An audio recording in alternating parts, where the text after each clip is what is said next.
Laughter that did not include me. I would pause, unsure if I should speak. Sometimes I ended the call early, just to save him time. To say. I learned which topics made him uncomfortable. My health. My loneliness. So I avoided them. Once, I asked him if he could visit on Sunday. There was a pause. I'll check, he said. Those words cut deeper than a no. Because once, he never had to check. Monday came. No visit. No call. I told myself he must have forgotten. I told myself forgetting does not mean not caring. But my heart knew better.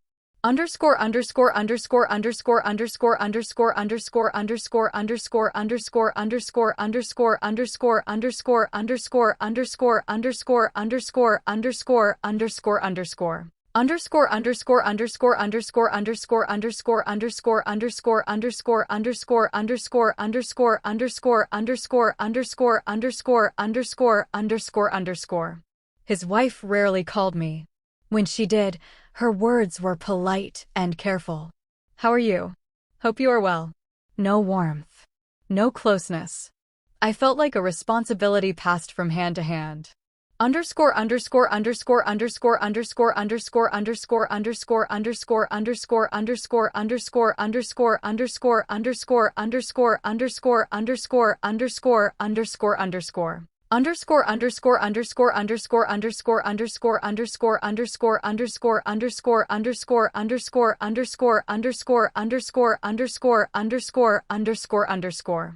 I tried to be helpful.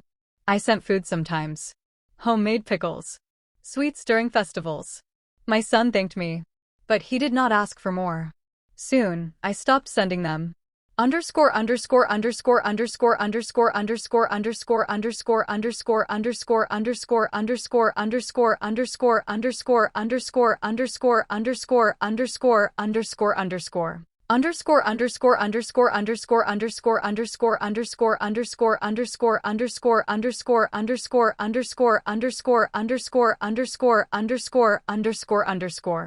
I did not want to remind them of me.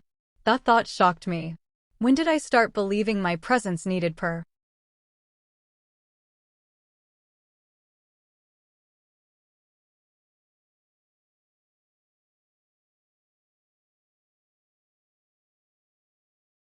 The breaking point did not arrive with shouting. It did not come with harsh words or slammed doors. It arrived quietly, like everything else in my life had begun to do.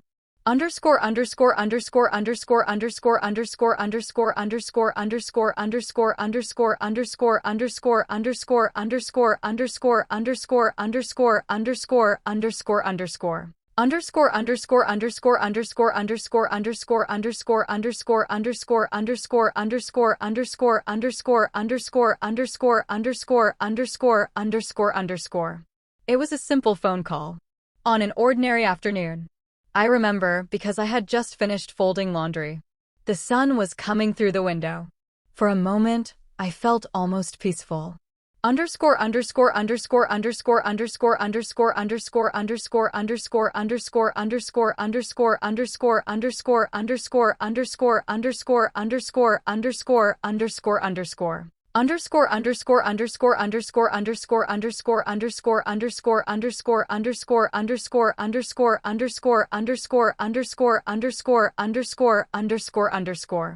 My phone rang. I saw my son's name on the screen. My heart jumped. It always did. I answered quickly. Yes, Beta. There was a pause on the other end. Amy, he said slowly, we need to talk about something.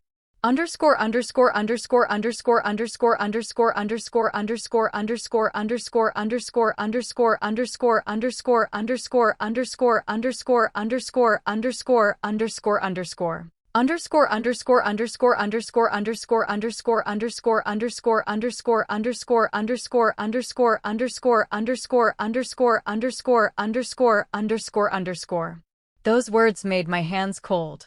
Not because I expected bad news, but because important talks usually mean someone has already decided something.